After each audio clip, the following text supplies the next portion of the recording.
మాజీ ఎంపీ పొంగులేటి శ్రీనివాస్ రెడ్డి 18న కేంద్ర హోంమంత్రి అమిత్ షాతో భేటీ కానున్నారని ప్రచారం జరుగుతుంది.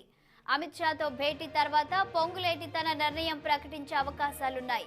పొంగులేటి బీజేపీలోకి చేరిక దాదాపు ఖరారైందని ఖమ్మం జిల్లాలో జోరుగా ప్రచారం జరుగుతుంది.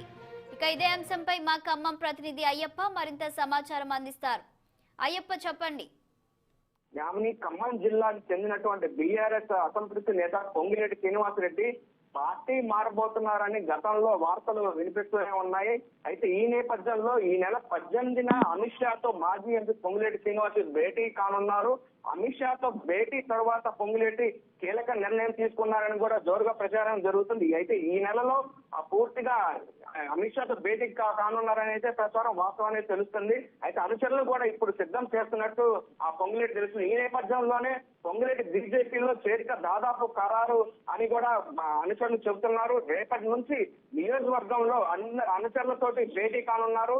ఈ నేపథ్యంలోనే 10వ తారీఖు పినపాకలో మాజీ ఎమ్మెల్యే పాయం వెంకటేశ్వర్లు ఆత్మీయ సమ్మేళనం కూడా పాల్గొన్నారు. ఇదే విధంగా ప్రతి నియోజకవర్గంలో ఆత్మీయ సమ్మేళనం జరుగుతారని కూడా పూర్తిగా తెలుస్తున్న సమాచారం. అయితే శ్రీనివాస్ రెడ్డితో నేరుగా అధిష్టానం బీఆర్ఎస్ పార్టీ అధిష్టానం కూడా మంతనాలు జరుగుతున్న పరిస్థితి ఉంది. మాజీ ఎంపీ అయినటువంటి పొంగులేటి శ్రీనివాస్ రెడ్డి బీఆర్ఎస్ తో అసంతృప్తిగా ఉన్నారు. గత సంవత్సరాల కాలంగా పార్టీలో కనీస గౌరవ మర్యాదలు దక్కలేదనే అసంతృప్తితో ఉన్నారు.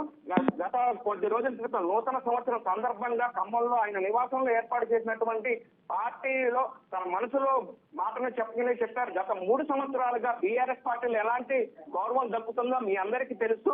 అవన్నీ ఈ అగౌరవంతో ఎన్నాళ్ళు భరించాలని చెప్పి ఎక్కడ తగ్గాలో అని ఆ మాటలు కీలక వ్యాఖ్యలుగా చేసినటువంటి ఇక్కడ మనం చూస్తున్నాం. ప్రస్తుతం ఈ విషయాలన్నిటినీ ఎప్పుడైనా వెల్లడిస్తానని కూడా చెబుతున్నారు. పైగా ఎన్నికల్లో తనకంటూ అంటే అనుచరులు ముఖ్యంగా 10 నియోజకవర్గాల్లో పోటీ చేస్తారని కూడా చెప్పిన ఆ సంగతి మనం చూస్తున్నాం. ఖమ్మం జిల్లా రాజకీయాల్లో ఈ వ్యాఖ్యలు ప్రకంపనలు అయితే సృష్టిస్తాయి. ఈ నేపథ్యంలో ఈ నెల 18న అమిత్ షాతో భేటీ కానున్నారని కూడా తెలుస్తుంది. 2014 నుండి రాజకీయాల్లో వచ్చినటువంటి పొంగులేటి శ్రీనివాస్ రెడ్డి ఎమ్మెల్యేలు ఎంపీలు గెలిచి బీఆర్ఎస్ లో విలీనం చేశారు. దాని తర్వాత కూడా ఆయనకి సరైన ప్రాధాన్యత ఇవ్వలేదు. 2019లో లోక్సభ సీట్ ఇస్తానని, ఎమ్మెల్సీ ఇస్తాను, రాజ్యసభ ఇస్తానని కేసీఆర్ హామీ ఇచ్చి కూడా చట్టాలని కూడా ఇప్పటికే అగౌరవ పాలవుతున్నారని కూడా చెబుతున్న పరిస్థితి అయితే ఉంది. అయితే ఈ నేపథ్యంలో ఆయన జిల్లాలో ప్రజల మధ్య నిత్యం తిరుగుతూ ఆయన తన వెంట ముఖ్య నేతలు సైతం ఉంటున్నారు. ప్రధానంగా మాజీ డీసీసీబీ విజయబాబుతో పాటు ఆ డైరెక్టర్ తుళ్లూరు బ్రహ్మయ్య, పాలేరు నియోజకవర్గ ఇన్ఛార్జి స్వర్ణకుమారి, పినపాక ఎమ్మెల్యే మాజీ పాయం వెంకటేశ్వర్లు, సత్తుపల్లి నుండి డాక్టర్ మట్టాదయన్, ఎస్సీ కార్పొరేషన్ చైర్మన్ మాజీ పెడమత్రి, వీటితో పాటు కొంతమంది ముఖ్య నేతలు కూడా పార్టీ మారే అవకాశాలు ఉన్నాయి. ఈ నేపథ్యంలోనే ఆత్మీయ సమ్మేళనం కూడా చేపడతారని తెలుస్తుంది. Yamini. Okay, thank you Ayyappa, thank you for the updates.